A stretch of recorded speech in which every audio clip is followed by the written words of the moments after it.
Hey there YouTube, That's here, and today I'm going to be bringing you guys a rotation battle. I know I don't upload these that often, but this is my favorite format, so I thought I might as well just upload one of the better replays I have of it.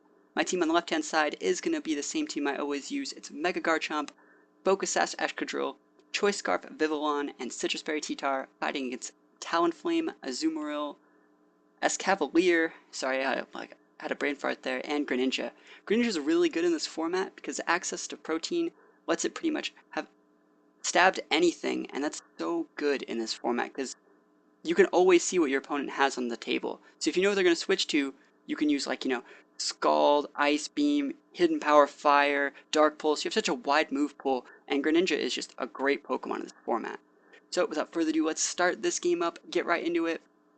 Now, for those of you guys that have seen my battles with my rotation team before, my plan is to switch to Vivillon, and go for a Choice Scarf Sleep Powder with the Compound Ice, so it's always going to hit.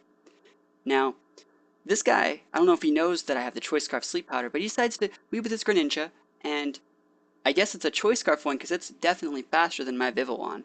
And the only good thing I could take away from this is I know that he's Scarfed, and he doesn't know that I know that he's Scarfed, because he's just supposed to be faster than Vivillon anyways, for all he knows. So now that I know it's Scarfed, it completely changes my strategy. You see, I send my T-Tar out. Now, Sandstream's going to activate it.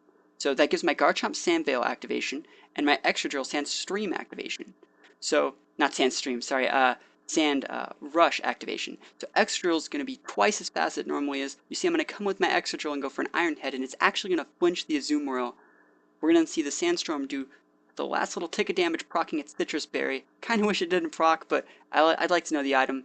You're then going to see Escavalier come in. I expected to come in with the Escavalier, and I go for the Earthquake, which is just my best option. Remember, I do have a Focus Sash, so I can trade with anyone once, and I would have liked to hit the Greninja, I would have liked to hit the Azumarill. Hitting this guy's not that bad either. You see, it's not even actually going to kill me, so he doesn't even know I have a Stash, which is great.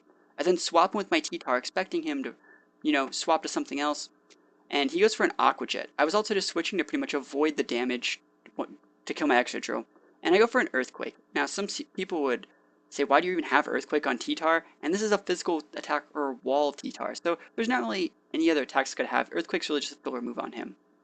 You then see I go into my Excadrill thinking he would come back with a Greninja, but he decides to stay in and keep me honest and go for a crit Aqua Jet, knocking out my Excadrill. And at this point, he has all of his Pokemon left, and I'm down to my last two, which really sucks. So, can rotate to T-Tar by default, and Rock Slide. Now, Rock Slide is my stabbed move, my strongest move, and it is going to be able to finish off the Azumarill. And now that Azumarill's gone, I have a lot more confidence. I might actually have a shot. The only thing that sucks is my Sandstorm ends, so, my Sand Veil's not going to work. I don't get the little boost to my Special D, or the boost to my Sand Force from my Mega Garchomp. You see he switches to his Escavalier, and this is where I Mega Evolve. People never expect the Mega Evolution from Garchomp, and it's just so good in this format. And it looks amazing. You see I Mega Evolve, and my Earthquake, even though I do not have the Sand Force giving it a 1.3 boost, it is going to hit like a truck, and it's going to take out the Escavalier. I was so lucky that his last Pokemon was Talonflame, and that it can't really do anything to both my Pokemon. You see, I switched to my T-Tar, and I remember that he was Choice Scarf, so he has to go for Ice Beam. Now, T-Tar's going to eat this Ice Beam and be completely fine until it freezes. I couldn't believe that that froze me. You're going to see I proc my Citrus Berry. I really wish it was a Lumberry, but... So, I restored 30%, and I actually thought this first turn, I could not believe. I thought the game was over. I was like, well, that's game, I lose. But I did thaw in one turn. It was amazing. And Rock Slide is going to be able to finish off the Greninja in one shot. It couldn't be stashed. It had a Scarf. You're going to see since his Talonflame out, it's his last Pokemon, but there's not really that much I can do. I decided to switch to my Garchomp to eat the Brave Bird and go for a Dragon Claw, thinking, I don't want him Swords Dancing.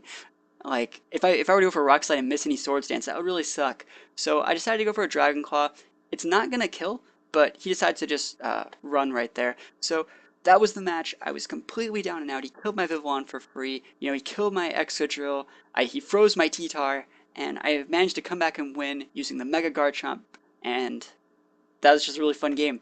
So I hope you guys enjoyed this rotation battle. Thank you guys for watching, and I will see you guys next time.